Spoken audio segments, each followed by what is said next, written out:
Pernahkah saudara-saudari kita menyadari bahwa hidup bersama dalam suatu lingkungan atau hidup bertetangga seringkali terjadi ketidakcocokan. Kadang-kadang masalah batas antar rumah yang satu dengan rumah yang lainnya saja bisa menjadi persoalan. Akhirnya kotong soneba omong sampai dengan bertahun-tahun. Padahal ketika kita membuka pintu samping langsung lihat kotong pung tetangga yang sementara kotong musuh.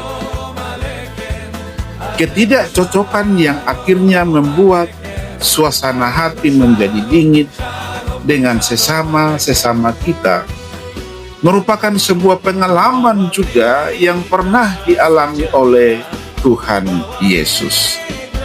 Tuhan Yesus juga pernah tidak cocok dengan salah seorang muridnya, yaitu Yudas. Bukan Tuhan yang tidak cocok, tapi Yudaslah yang merasa tidak cocok dengan Tuhan. Karena keinginan dia pada waktu itu ingin menjadikan Tuhan sebagai raja duniawi. Tetapi keinginannya itu tidak tercapai. Akhirnya Yudas dia memutuskan untuk pergi meninggalkan persekutuan dengan Tuhan dan mencari jalannya sendiri. Injil Lukas pasal 26 ayat 14-16 menceritakan kepada kita semua tentang sebuah kisah menarik di mana rasa ketidakcocokan tadi melahirkan sebuah tragedi Yudas menjual Tuhan Yesus.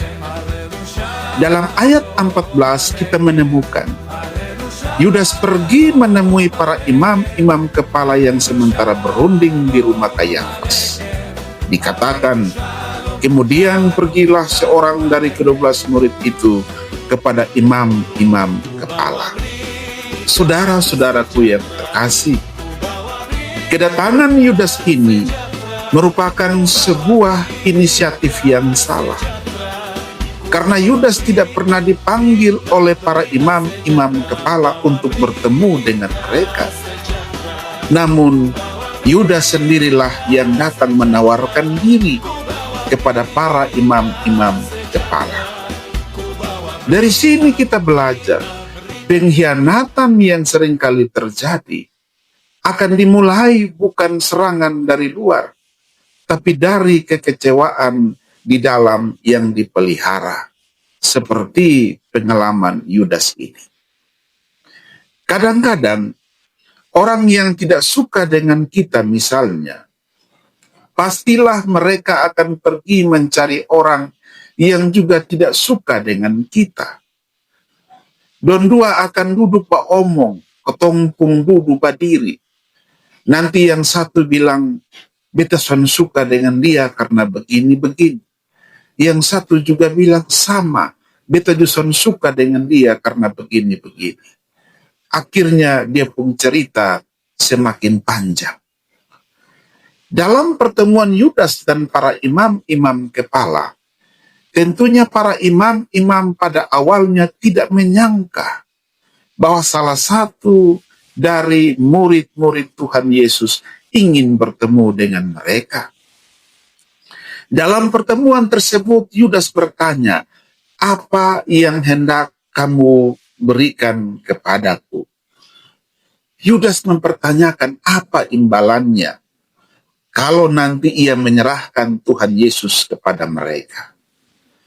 Kita menyaksikan Yudas menilai pelayanannya dan kedekatan hubungannya dengan Tuhan dengan angka 30 keping perak.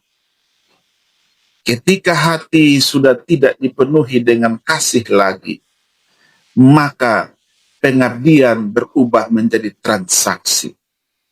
Dan setelah ada kesepakatan dalam ayat yang ke-16, Yudas mencari kesempatan untuk menyerahkan Tuhan Yesus. Saudara-saudaraku yang terkasih, dari kisah ini apa yang kita belajar dalam merayakan Minggu Sengsara Kristus yang ke-6 ini? Dalam merayakan Minggu Sengsara yang ke-6 ini, Ada satu penyakit yang tidak kita sadari, yaitu penyakit rohani yang menyerang kehidupan kita orang-orang percaya, yaitu mentalitas Yudas.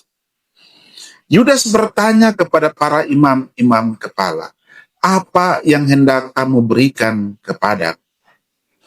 Dia mau menyerahkan Tuhan Yesus, tapi dia tanya dulu, dia pun harganya berapa? Mentalitas Yudas ini sementara tumbuh subur dalam kehidupan persekutuan orang-orang percaya. Salah satunya adalah jemaat kita sendiri.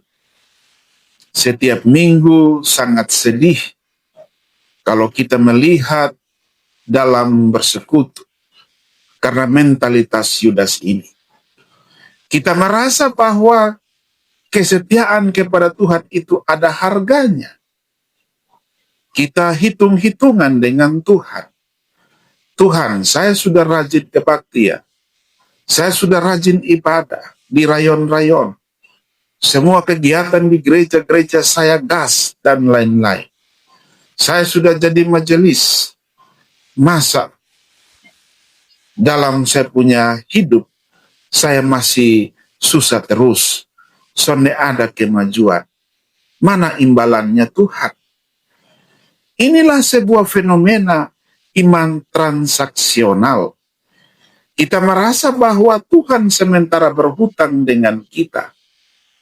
Disinilah letak kesalahannya. Kita menganggap bahwa kesetiaan adalah tiket untuk menuntut berkat. Ini tandanya kita tidak mengasihi Tuhan, tapi sedang berbisnis dengan Tuhan. Pernahkah saudara-saudari menyadarinya bahwa sebenarnya mentalitas Yudas ini ada dalam kehidupan kita?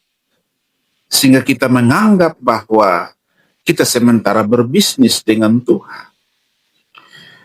Supaya kita bisa paham, kalau kita berbisnis, prinsipnya adalah bahwa saya kasih ini, kamu kasih saya itu.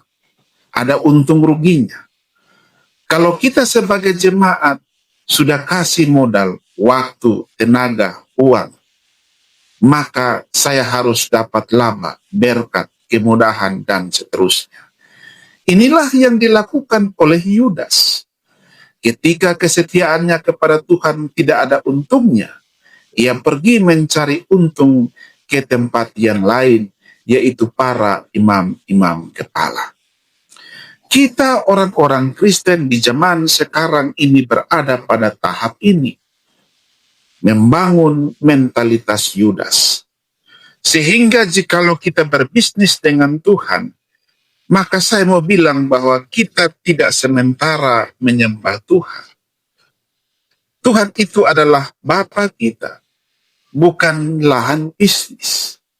Karena itu saudara-saudaraku yang terkasih, yang menjadi pesan bagi kita semua, jangan sampai kita menjadi Yudas-Yudas masa kini, yang hanya membangun kesetiaan kepada Tuhan kalau ada untungnya, tapi pergi meninggalkan Tuhan saat harga yang kita minta tidak dibayar. Saudara-saudaraku yang terkasih, dalam kehidupan rumah tangga, karakter Yudas bisa menyusup masuk sampai ke meja makan dan tempat tidur kita. Seringkali kehidupan bersama suami istri yang seharusnya berbunga-bunga dengan cinta, terjebak dalam sebuah hubungan yang sifatnya bisnis, bukan kasih. Cirinya, suami istri duduk bercerita, semakin lama bukannya akur, tapi berantem. Mereka akur kalau keadaannya menguntungkan. Suami baik kalau istri penurut. Istri manis kalau uang belanja ada. Dan keinginan dituruti. Ini namanya akur kalau untung. Tapi begitu ada badai, begitu ada kekurangan, atau ketika pasangan kita tidak lagi memberi keuntungan, misalnya sakit, suami bangkrut, mulai membosankan, karakter Yudas ini muncul. Masing-masing mulai pergi mencari imam-imam kepalanya menurut versinya masing-masing. Ada yang curhat dengan orang lain. Beta pun suami ini begini, beta pun istri ini begini. Ada yang pergi mencari kesenangan yang berlebihan sampai lupa dengan rumahnya sendiri. Bahkan saling meninggalkan secara mental meski masih tinggal satu atap. Bahkan ada yang mengatakan, buat apa saya bertahan dengan dia kalau saya sendiri tidak bahagia? Saya rugi waktu, rugi perasaan, dan seterusnya. Suami atau istri yang bermental Yudas akan selalu bertanya seperti Yudas, apa untungnya saya tetap bertahan menjadi suaminya? Apa untungnya saya jikalau tetap bertahan menjadi istrinya? Jika jawabannya tidak ada untungnya, maka kita akan sama-sama mencari kesempatan untuk menjual komitmen pernikahan demi kenyamanan sesaat kepada pihak yang lain. Karena beta sunyaman dek dia. Dia yang saya maksudkan di sini adalah orang ketiga. Pernikahan bukan tempat untuk mencari untung, tetapi tempat untuk memberi diri. Bahwa apapun keadaannya dengan pasangan kita yang sah, beta sunyaman dengan dia yang beta nikahi secara sah.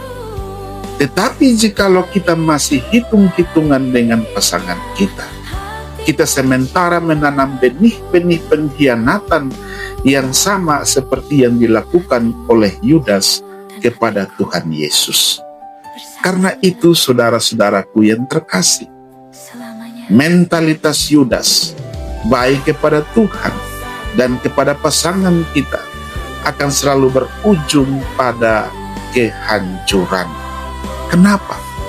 Karena hati yang dipenuhi oleh hitung-hitungan untung ruginya tidak akan pernah menemukan damai sejahtera. Karena itu, dalam Minggu Sengsara yang ke-6 ini, melalui teks bacaan kita hari ini, marilah kita sama-sama berhenti berbisnis dengan Tuhan dan pasangan kita. Jangan tanya lagi apa yang saya dapatkan, tapi mulailah bertanya apa yang bisa saya beri bagi Tuhan, apa yang bisa saya beri bagi pasangan saya, agar kehangatan dengan Tuhan, kehangatan dengan pasangan kita terus terbangun dan menghangatkan kembali kasih dalam kehidupan rumah tangga kita. Tuhan memberkati firman-Nya dan menolong kita semua. Amin.